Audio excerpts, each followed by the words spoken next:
All right, we are live, everybody. Welcome back to another episode of Let's Talk Lake County. I am your host, David Rich. We have a very special guest on tonight, Morgan Coghill. Am I saying that last name right? You are. Okay, good. It looks pretty straightforward, but I just want to check. Morgan is running for Illinois District 10, Congressional District 10 in Illinois, and will be the opponent to Brad Schneider, who I just interviewed on Friday. So welcome to the show, sir. I appreciate you coming on. It's such a happenstance.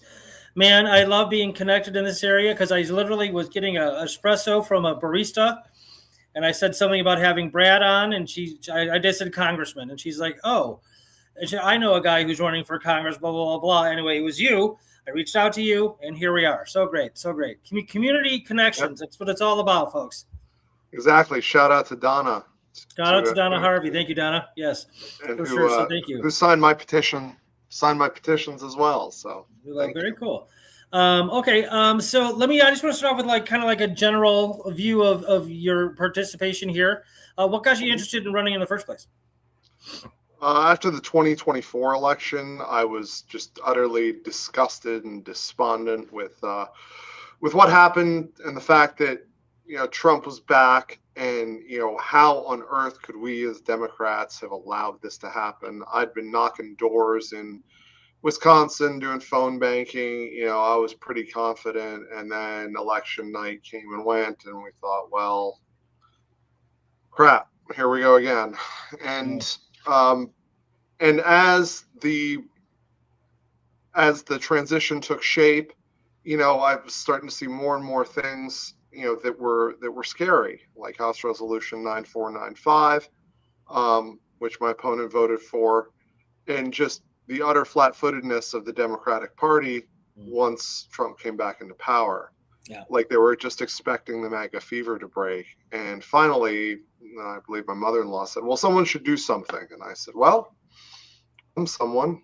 And I did a little bit of research, a lot of research, and I decided to run. I thought I think that my ideas, they're progressive ideas, they're bold ideas. They're getting away from the incrementalism of what we've had now and expecting the MAGA fever to break. We need to be the ones to break it, and we need to push forward a positive vision of the future, not just we're not Trump and MAGA. We've been doing that for 10 years. It's not working. We need to do something else. Yeah, no, that's great. You hear a lot on the like from some of the people on the federal level and stuff like that talking about that very thing. Like, it's not enough to be anti-Trump. It's not enough we need a vision. We need a plan. We need a strategy going forward. I hear that a lot. People like on Piers Morgan and the other talk shows and so on. Okay, that's great. I'm glad. Thank you for stepping up. I think a lot of people appreciate you doing this. When I reached out to people, let them know that you were coming on. A lot of people know who you are. They know your name. I'm like, oh yeah, Brad Schneider's opponent. They're like, Morgan Coghill. I'm like, yeah, that's right. So good for you. You're getting your name out there. Yeah, for sure. And you live in my hometown, Mundelein, which is is another perk in my mind. That's really cool. I love Mundelein. Always will. Go Mustangs. Yeah, I live in Grays Lake right now, but I kind of have to. So, okay, very cool. All right, so I do have some questions from somebody who did recognize your name, if you don't mind. How about it? All right, so she says, Sabrina Liu, you said you're not taking super PAC or corporate funding. Practically speaking, how do you run a competitive congressional campaign in one of Illinois' most expensive districts without that money? Oh, it's easy. Okay. Well, it's not easy. It's simple. It's it's shoe leather, and going out and meeting voters. Brad has all the money in the world, but I don't know what he spends it on. It's not on advertising. It's not on getting people out on the street. The way we're doing it is through meet and greets, through canvassing. We're hitting 6 and 8 towns every weekend. Nice. And that's how we're going to win. And, the donations that we receive from people, they go right out the door. You send us $100, that buys, 1,000 walk cards. That keeps our volunteers in the field for a whole weekend. So we know where the money's going. Trying to do a a big TV ad buy, yeah, that'd be hard.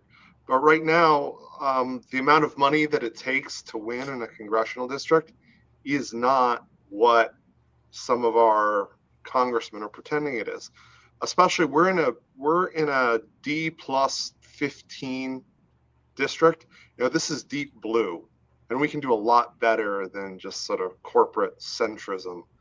Right. He had several $1 million in the bank. Who cares? We're going to out organize and outwork him.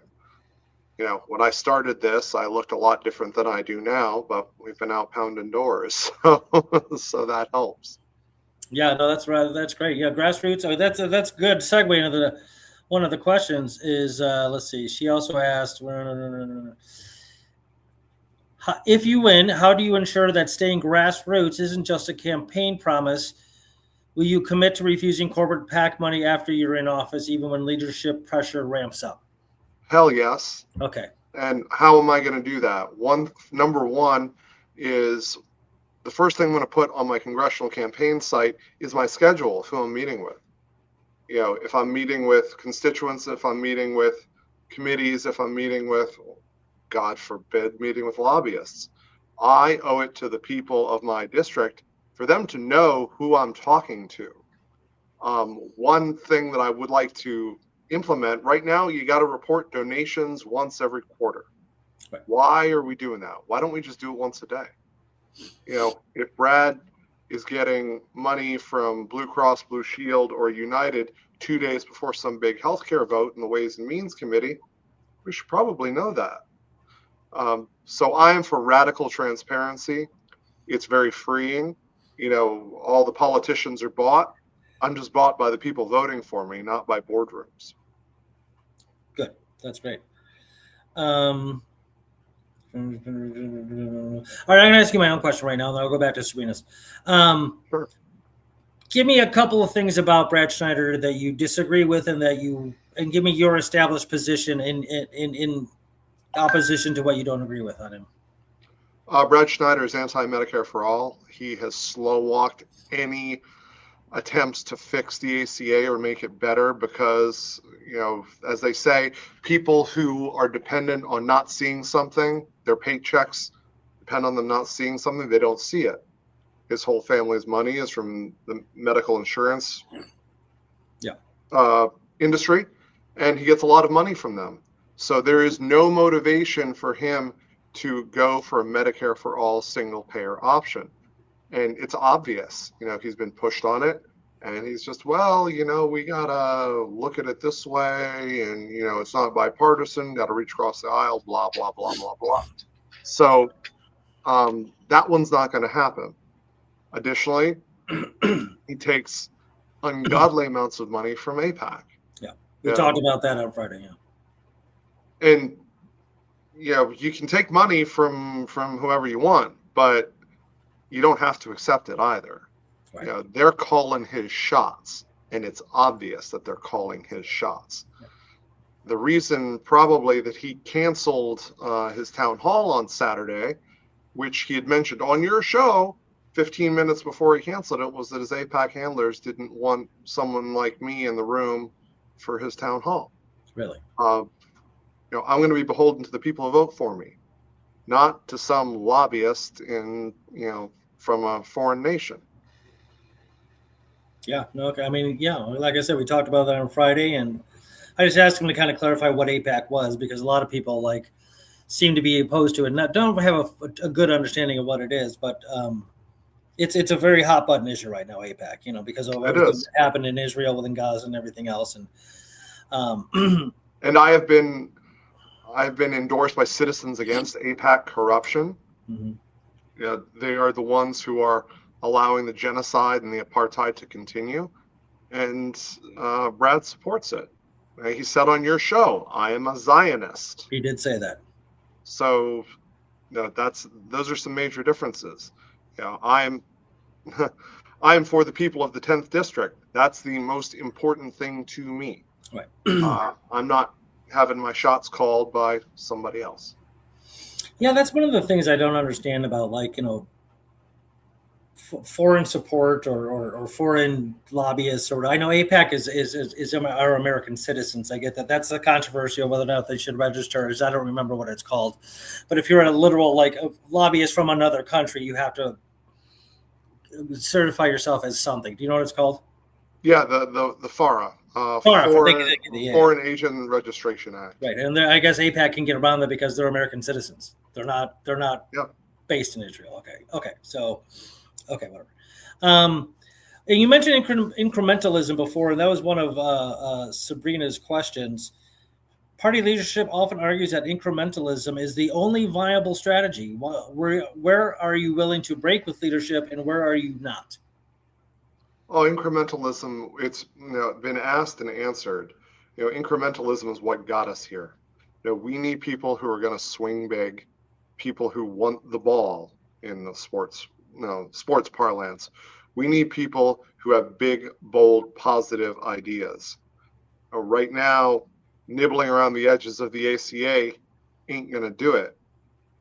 As we've seen, the subsidies have expired. People are going to go bankrupt. People have not gotten their insurance for this year. They're like, yeah, I'm gonna risk it. It needs to be overhauled and built from the ground up, and that's the only path forward is single payer. And I don't care what the Republicans say. I don't care what the centrist Dems say. In 10 years, that has to be the only system in place.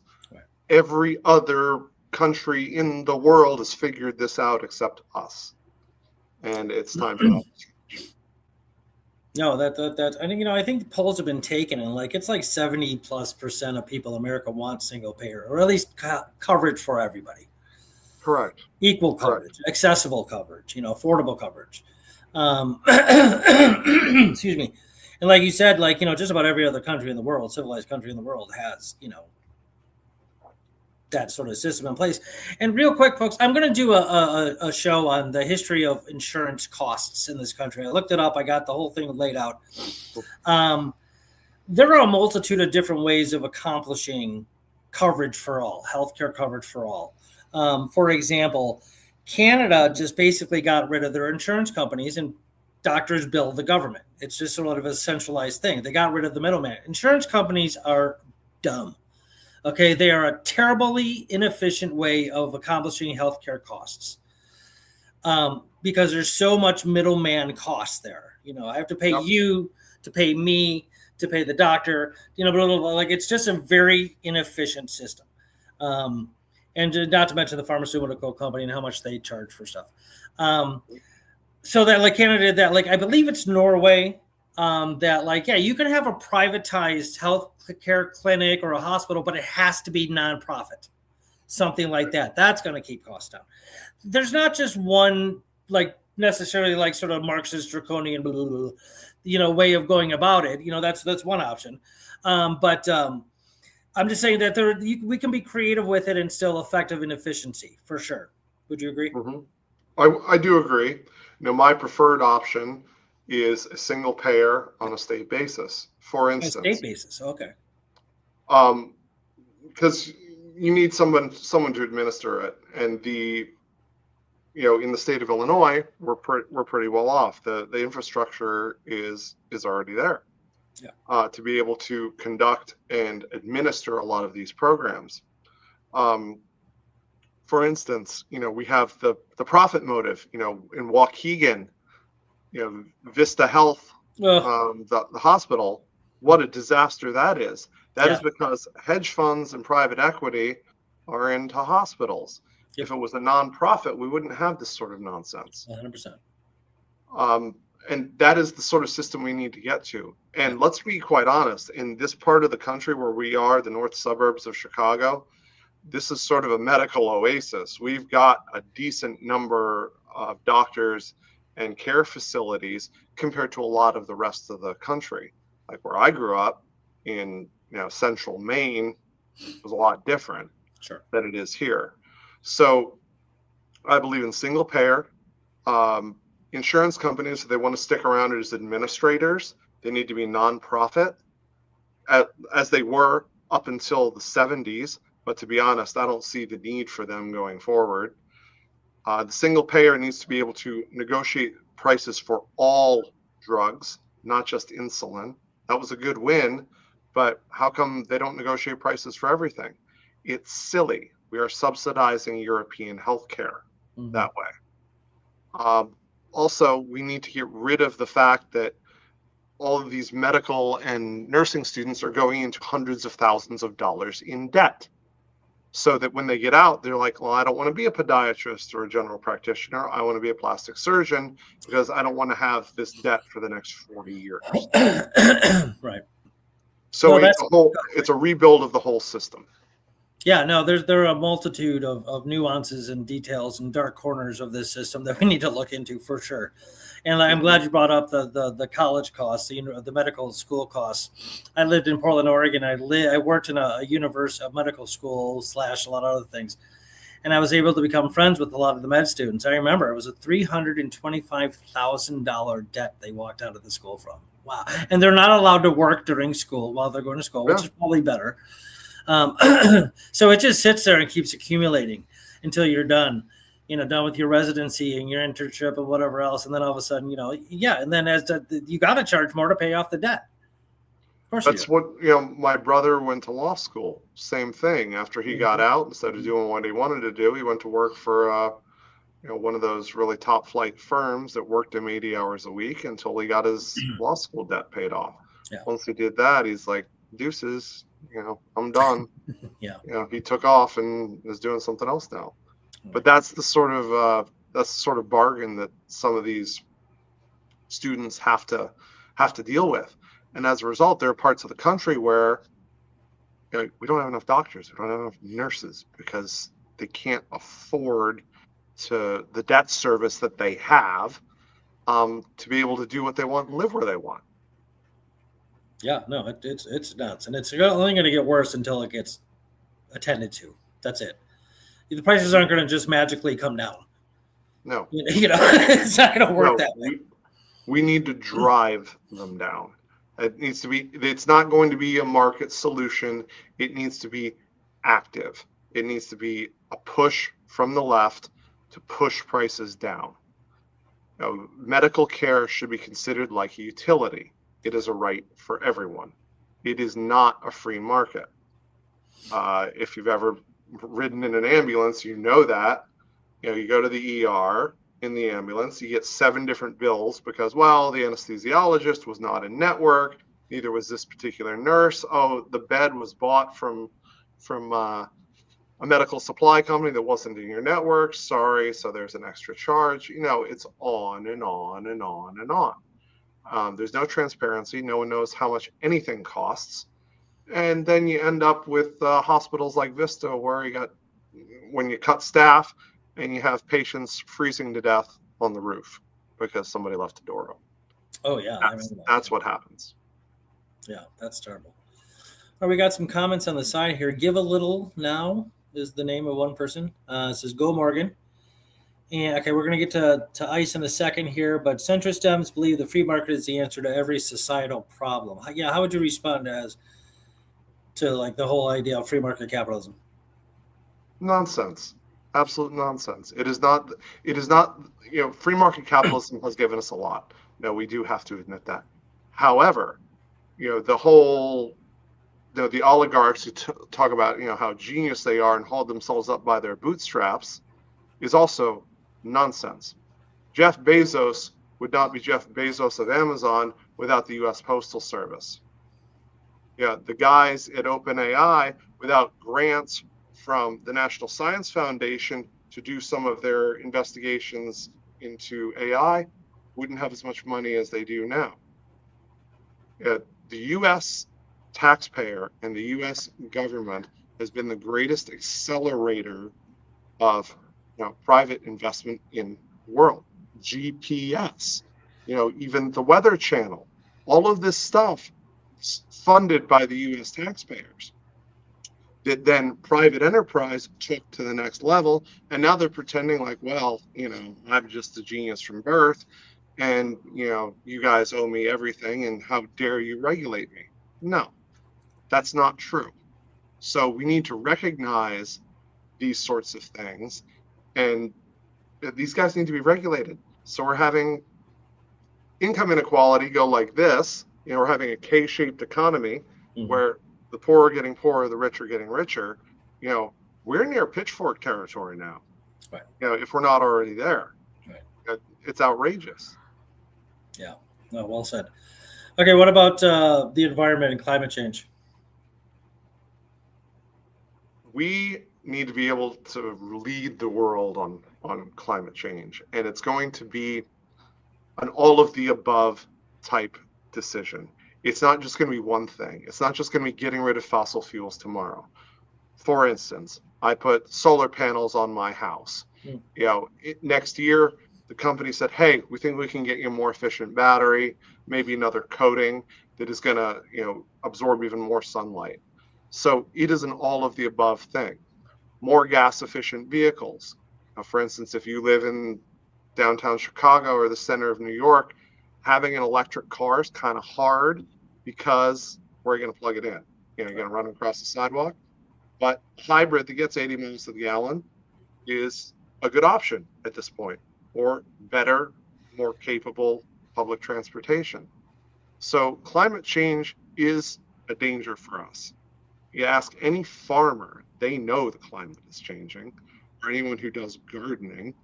You look at the hardiness zones on the backs of seed packets, you see the subtropical level going further and further north. Yep. They know exactly what's going on. The Army Corps of Engineers knows that climate change is an issue.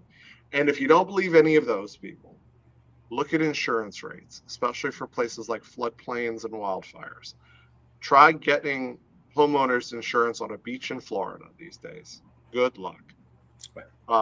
So we need to be leading the charge in trying to hold climate change back as much as possible. But, it's going to take people. Now, the people with tinfoil hats need to take them off and realize that this affects them too. Yeah, no, for sure. And I'm actually a professional gardener. I'm certified in horticulture. And I can vouch for what you said, that we are no longer hardiness zone 5B. We were for a while. I think we're like 6A or something like that. Yeah, no, like we're not even like, so you had 5A, B, C, like we're not even 5 anymore. It is changing. You betcha. And let's be quite honest, the area we live in, we're blessed by lots of natural resources. We have a lot of water. Mm-hmm. We don't have hurricanes. We don't really have, wildfires or earthquakes. But, that's sort of, it's a false sense of security, right? Compared to a lot of the rest of the planet. Because we get AI data centers, popping up because farmland's being bought for cheap, and they're going to try to use and poison all of our water. And so our electricity bills go up anyway. Even though we have 2 data centers being built here, one right by my house over here in Grace Lake and one across the way, I think in Mundelein. I mean, I need to do more research into it, but I keep hearing that they're just energy pits, man. And they just, and that the companies that own them and built them aren't necessarily responsible for all the utility costs thereof. Therefore, the local taxpayers will be. Yeah, they get tax abatements, they get property tax refunds, they get all sorts of stuff. Meanwhile, the cost of our energy goes up, our water goes up, and these guys are then getting government guarantees for loans, federal guarantees in some cases. And in some cases, we don't even know which company is doing it. And there's a grand total of 5 jobs, which are low skilled, and this constant hum that is going to, cause issues with, with sleep, with wildlife, with whatever you want, schooling. This is a bad deal. These data centers are bad deals. Yeah. They're rather ominous and creepy, for sure. Let's see here. What does success look like for you after one term if you're elected? Name one measurable outcome voters should use to judge whether you delivered or not. Like you win. You get into office, you say you're going to do X, Y, Z. What do you pretty confident you can get X or Y and or Z done where you can say, see, I did do something? First one, I can make Social Security solvent for the next 30 years. Go ahead. It is That's great. It is one simple thing. Okay. We eliminate the cap on Social Security contributions. That's it. Right now, anyone who makes over $180,000 a year is no longer paying into Social Security. You eliminate that cap, all of a sudden, Social Security is solvent for another generation. That's People making $180,000 more aren't paying into Social Security? They are not. Why? That's a good question. The thought originally was, well, they're going to have a pension, so why should they be paying into the public kitty for that? Do they get to draw from it? Yes, they do get to draw from it up to a certain level, but I think there's a cap, which has gone up because now there's cost of living increases. But once you get past $180,000, anyone who's been lucky enough to make that much sees in November or December, well, looks like HR screwed up and paid me too much. No, it's because your Social Security taxes aren't being taken out anymore. Wow, I didn't know that. That's nice. Yeah. See, one simple trick, and it is I'm not saying it's easy, but it is a simple one. Right, it's a simple proposition. Yeah. It should be, yes. So after one term, and to be honest, I don't intend to serve forever in Congress. I think 3 terms is going to be plenty for me. This wasn't designed to be a retirement home. But even though right now I'm 46 and my opponent Brad is I think 66, I don't intend to be in there that long. I want to come in, make positive change, then hand it off to people who are younger than me, because that's what we need. We have a gerontocracy in Congress. These people who do not exist outside of that DC bubble. Right. Brad, for example, his office is in Lincolnshire. He lives in Highland Park, and he takes Christmas photos at the executive airport in Wheeling so that he doesn't actually have to interact with people. He gets off his private jet, goes to his office, goes home and back. Right. Yeah. Isn't he like the 35th richest person in Congress or something? Something like that. Yeah, he's got some money. Okay. And I'd pay for Medicare for all by taxing Brad. Just Brad? Not just Brad, but Brad. I'm just kidding. It's not, if he's pretty for the richest person in Congress, he might be able to afford it. No, I'm just kidding.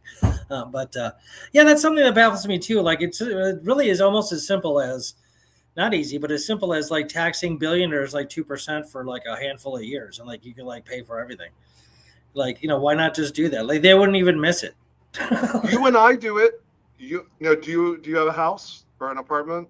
My dad passed away. I live with my mom. She has a house. Okay, so your mom is paying property taxes. Right. Guess what? That is a wealth tax. You are paying a tax on an asset you own that you have not sold. There's no reason that our rich brethren can't do that as well. Yeah. They're going to whine, complain, and bitch about it. However, these same people will say an asset for tax purposes is worth $500,000. When they go to get a loan at a bank with this as collateral, they'll say it's worth $2.5 million. So which one is it, guys? Pick one. If you're saying it's worth $2.5 million, all right, we're going to tax you 2% per year at $2.5 million of what that asset's worth. That's how they avoid taxes. Right. Take loans out against assets and then just pay back the interest. Yeah, and you've heard for damn near decades, the Democrats at the federal level, like, oh, we need to tax corporations and tax the rich, and I don't ever see it happening. Like, what do they do? Like, I mean, a lot of people are very frustrated with Democrats at the federal level because we'll talk about ICE in a second. And they just finally, in the last couple of days, at least started talking about not funding DHS because of what happened, the nurse getting shot. But up till then, you had like 7 or 8 Democrats who sided with Republicans to go ahead and fund it as much as they want, and blah blah blah. And 5 of those Democrats were under Brad's direct control. Brad let them do it.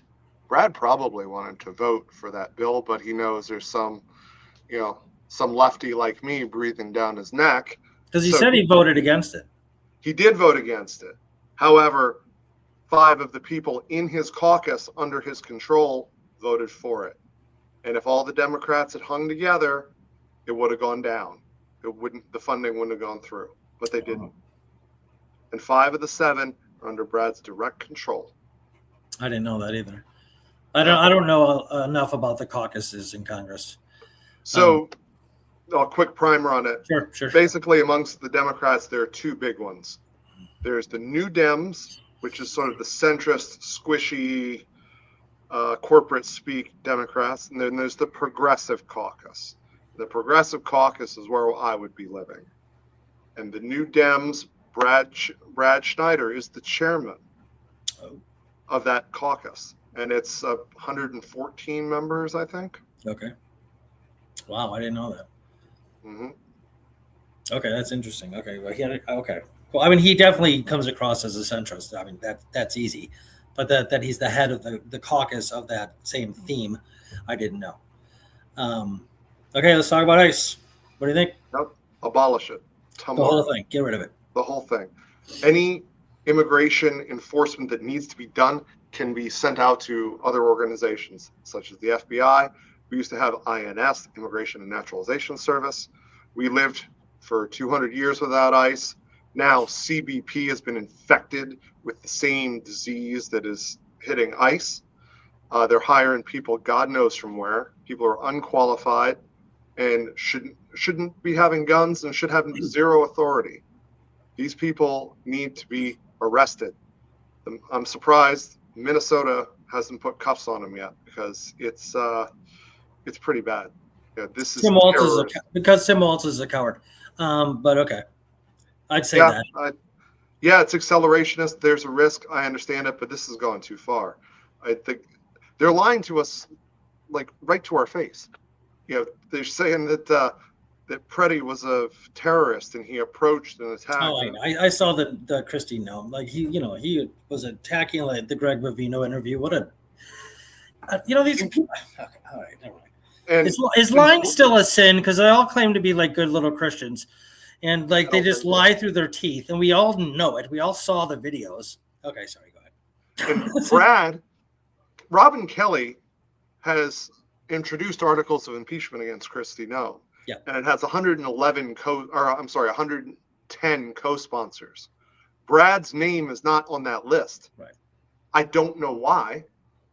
It's an easy thing to do. It's easy. Co-sponsor your state mates' articles of impeachment against this woman. She is a menace. Stop both sidesing and sane watching them. She's awful. Awful. She's the worst. And I it's one of the principles of my life to give people the benefit of the doubt. And I tried, and I just, like, she has just pushed the edge of my patience. So a couple of things, or one thing to clarify here, put this in perspective. So ICE agents used to have to go through 6 weeks of training. Now they go through 47 days. Do you know why 47 days? Because Donald Trump is the 47th president. That is exactly why.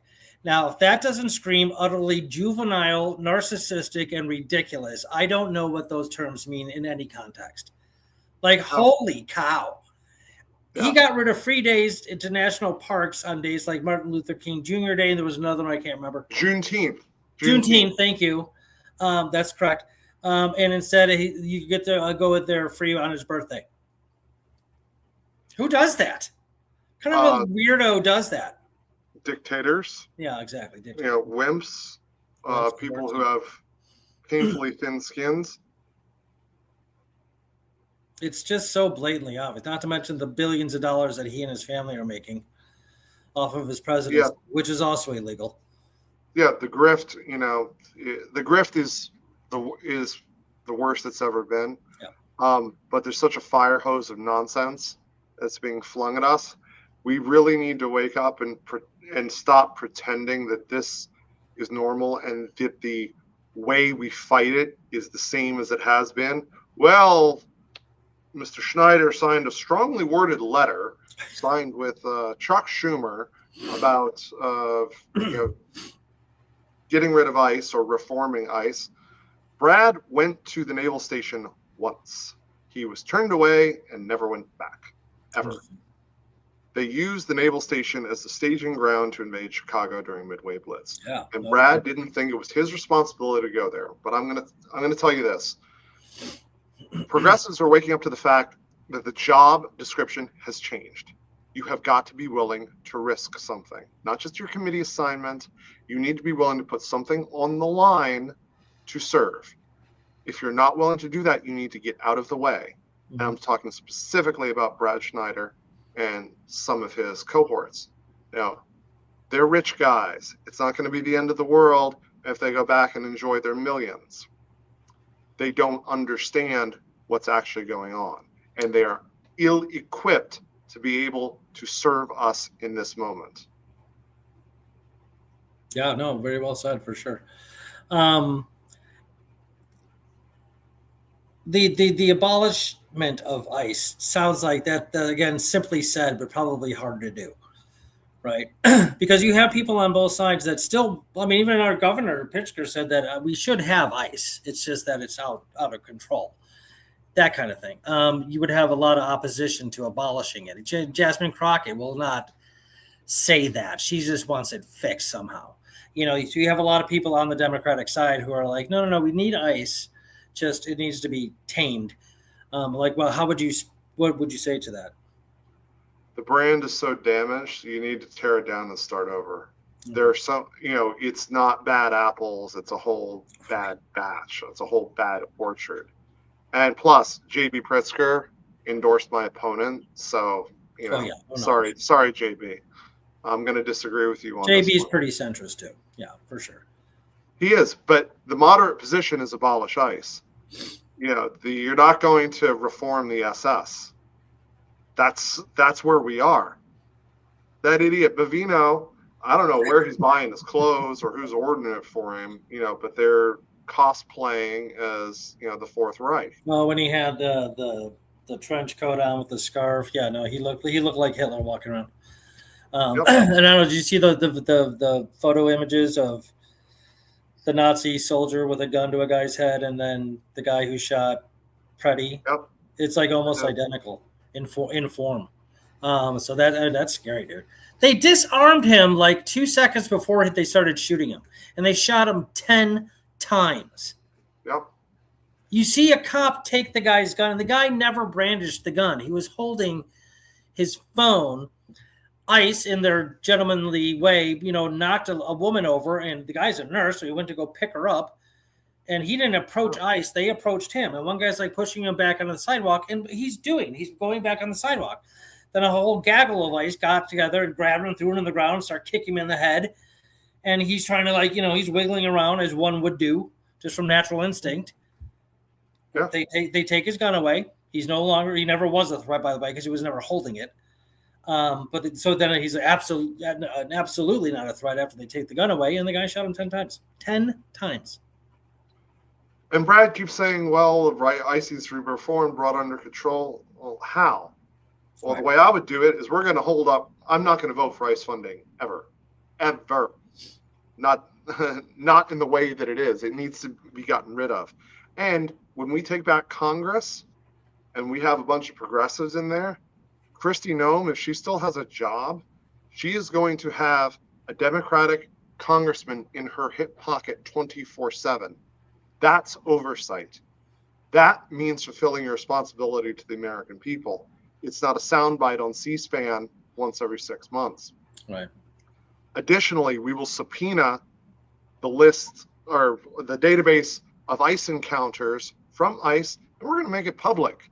Anyone who's had their window smashed, their baby's been pepper sprayed, or they've busted down their door, you're going to know which ICE or CBP agent did it, and you will get assistance to be able to sue them. That is what we owe the American people. So to all of the ICE and CBP agents out there, it ain't going to be this way forever. You are going to face accountability for what you've done. You're not going to be beating up babies and shooting people with rubber bullets or killing people for that much longer. Right. There is going to be accountability for you. So prepare. The entire like just effort or mission right now of ICE, sanctioned by our president, to just go into towns like they're doing and do it in the way that they're doing is just, first of all, unprecedented and utterly unnecessary. Local police, you have local municipality police, you have county, and you have state in each state in the nation. They can handle, like, with the undocumented people that are here. By the way, being here merely as an undocumented person is a civil offense. It's not criminal. So Oh yeah, if I did 50 and a 35, it's a yeah, larger offense. there's not warrant the SWAT team entering your house and arresting you in the middle of the night or whatever and taking your kids away. It's literally a civil offense and not a criminal one. People need to know that. Therefore, the way that they're going about it is utterly disproportionate to the offense. But back to my point is that, like, the local authorities, police, law enforcement should be able to handle the ones that are actually criminals. The ones that are here illegally, fine, that's one thing, but it's not a criminal offense, it's civil.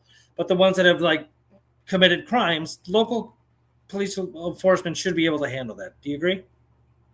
Yes, they should, and they can. And their job is to keep people safe. Right. It is not to enforce civil actions, right, which are, that's a federal thing. Right. And interestingly, Mr. Trump and Miller and all of these guys, how come it isn't a crime? How come it's just a civil offense? Well, that's not the point. It isn't. It's whether they like it or not, or believe it or not. Your opinion. Stop conflating opinions with facts, folks. Okay, your mere opinion on it. I said this about like when Trump, after he was convicted of 34 felonies, and then got elected president. I'm like, that's not allowed. And like, oh, that was all BS. Well, I'm like, hey, your opinion does not, whether you like it or not, doesn't matter. The fact of the matter is that he was convicted of 34 felonies. That's a fact. It is a fact. And they're trying to pin, mortgage fraud on Letitia James and James Comey and who was Adam Schiff. And they couldn't even make that stick because they're so bad. They can't make any of it stick. I mean, almost any of it. Like, it's just, the judges is always like, nope, dismissed, nope, dismissed, nope, dismissed. And it's he's obviously on a rampage and a revenge mission crusade against people that wronged him. That's clear as day, even though they keep denying it. And I think the states, specifically Illinois and Minnesota, California, we're going to be the bulwark against these ICE agents and the CBP agents. They're going to get federal pardons for whatever crap that they do. But, murder's murder, and you can bring it in the state where it happened. And we should. We've had this we had it happen during Midway Blitz in Franklin Park.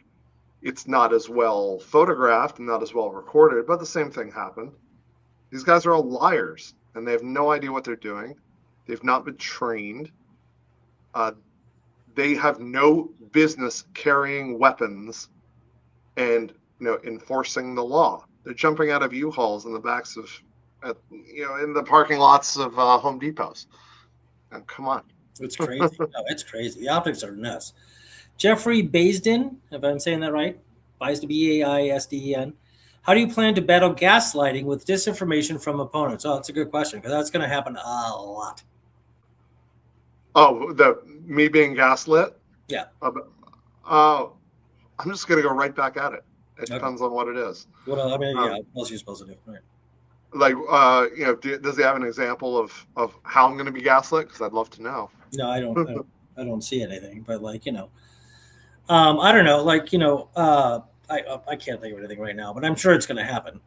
Oh, I'm sure it is going to happen. But one of the nice things about being grassroots is that I don't care what I say, right. And we'll go right back at him, no matter what it is, because Brad's not equipped for this sort of fight. He's not, as evidenced by the fact that he canceled a town hall that I had the nerve to want to attend on Saturday, which is pretty funny. Indivisible McHenry County was hosting a conversation with Brad Schneider. I'm a member of Indivisible McHenry County. The rules were made very clear that you write your questions out on note cards, give it to the moderator, and that's how it was going to go. But Brad is such a wimp that he canceled anyway because I was going, my communications director was going, my father was going. So I don't know what you want. This is the guy to take on MAGA. He's part of a progressive group. He's speaking to progressives, and he refuses to answer questions that might be a little bit uncomfortable. This is not a leader. This is a spineless jellyfish. All right, Emily Castanon. Oh, that's a good question. And actually, I was going to bring this up in a moment. So thank you, Emily. Is there any plan for you and Brad to have a debate? To be determined. There is an organization that has gone out. There have been several organizations that have gone out to me and to Brad about a debate or forum. I have accepted all of them. However, out of respect to them, I'm not going to say who they are because Brad needs to accept them as well. There have been two that I have been a part of where Brad was also invited, on the lightning strike on 8:20 a.m. On Sunday morning. It was a couple of weeks ago. Brad did not accept. And the UCEF, they also had a candidate forum on January 4th. Brad did not attend. Brad does not want to be in the same room as me. What if I at least attempted to reach out to Brad and ask him to come on this show to debate you? Would you be, if he said yes, would you do it? Absolutely. Okay. I'm going to do that. I have somebody in his office, his phone number, and I'm going to ask him, say, hey, Brad's main opponent, Morgan Coghill, is willing to come on the show and have a debate with Brad. Are you interested? And see what they say. And I will let you know. If I were Brad, I wouldn't want to debate me either. But, that's me. I think he owes it to his constituents. You never know. He doesn't have public events anymore. You never know where he's going to be until after the fact. And that's not good enough. He owes us more. I'm still his constituent, whether he likes it or not. That reminds me of Prince back in the 80s. He always, like, when he would come into a town, he would I'm going to Chicago. I'll be there tomorrow. But with Brad, it's like, well, I was there today, but now I'm gone. So. Oh, I see. Okay. That's very different. Okay. Gotcha. Tough luck. Yeah. So no, you're right. I mean, you're a public official. You have a civic duty to reach out and talk to your constituency. You betcha. 100% you do. An answer for your record. I know I'm going to take votes that are going to annoy people. However, it is my job to explain why I did it, give the rationale for it. Now, I'm not going to take as many stupid votes as Brad has, like, I don't know, thanking ICE, memorializing Charlie Kirk, which he also did. And Charlie Kirk tried to kill him, by the way. Yeah, what is that? I hadn't heard that. Yeah, after Charlie Kirk was killed, there was some bipartisan resolution to memorialize him and talk about how wonderful he was. And Brad voted for it. No, I remember that. But when did Charlie Kirk try to kill Brad Snyder? When he sent 6 buses full of people on January 6th to the Capitol.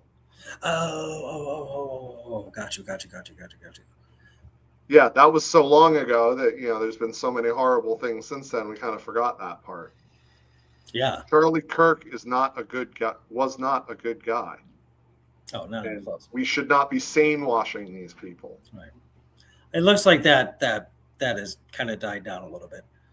The popularity of that show. I saw the video. That was a tragic way to go for sure, but it was. Yeah, no, for sure. That's not okay. But I get you. For sure. He's not somebody who should be celebrated. No. By any stretch.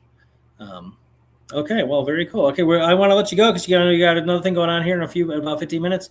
Yep. Is there any last word? Not like ultimate last words. Any last things you'd like to say here on the show? Well, I'd like to ask your viewers to tell 5 people about me and go to my website, coghillforcongress.com. We need volunteers. We need people to help us bang on doors. We're expanding every weekend, our reach, where we're going and what we're doing. We're happy to provide training, whether it be phone banking, door knocking. You've never done it before, that's fine. We have some expert canvassers who will help you do it, because yeah, it's kind of scary the first time, but once you get used to it, it's pretty easy. We think we have a good chance to win, and that's why Brad doesn't want to be seen in public with me. And if you can, please donate. It's a grassroots campaign. Any money you donate to us is immediately going out into the field. It's not gathering dust and interest in a Swiss bank account like it is with some people. So. All right, very cool. Yeah, like I know that your popularity is rising for sure. Again, from the people I reached out to who know you, and again, I merely mentioned a congressman to Donna, and she's like, "Oh, I know a guy."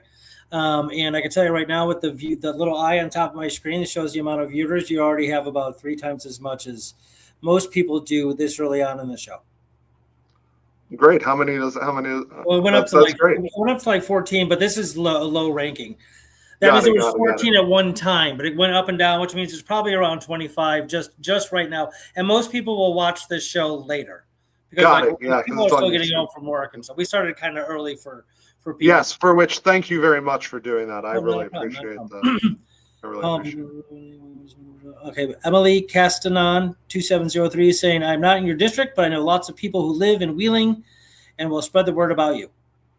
Thank you very much, Emily. That means a lot. That's how we're going to beat big money, is by beating it, and by outworking and out organizing and outthinking our opponents. We have a vision for the future. Brad is 20 years ago. Right. Yeah. No, I think that's a really good point. I think like getting young blood into politics is good because they're the next generation. They're the ones that are we're kind of bequeathing a world unto them. Let them deal. First of all, they're gonna have to fix a lot of things that we screwed up. Just are the generation. I mean, and let them do that because it's now their world. It's no, we're the ones, not me and you. We're still young enough. But I think that's a good plan. I think that's a good idea. Like, I think there should be an age cap personally on especially the presidency. You shouldn't be able to run at 80 years old again, because what are you doing? You're defending what, from the post World War II generation? Those days are gone. Okay, we have no whole new set of problems. In fact, tomorrow I'm going to be at a festival or a conference. I'm not sure exactly what to call it. It's Stevenson High School, where their political club is inviting campaigns to educate their students about, political campaigns, about how they can get involved, registering to vote, etc. So, I'm very interested in bringing new voters in, and you need to be able to give them a vision. If you're just going to say, well, we need to enhance and protect, and we have to get to 218 next year. That's not exactly motivational. You need to give them something to bite into and something to hold on to, and that's my intention. Good, sounds good. It sounds like you're spot on, right? Give a little now. It says donate today. So yes, go to say your website again. CoghillForCongress.com. Pretty sure. So CoghillForCongress.com. Correct. Okay. Yep. I can still spell. That's good. School education works, folks. Yeah, there you go. Okay.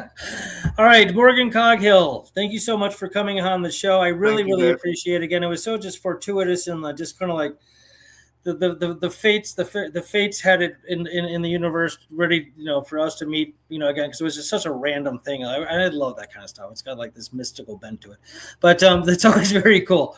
So thank you. Good luck to you, sir, and perhaps we can have you on again, in a little while to kind of see how your campaign is going. How's that sound?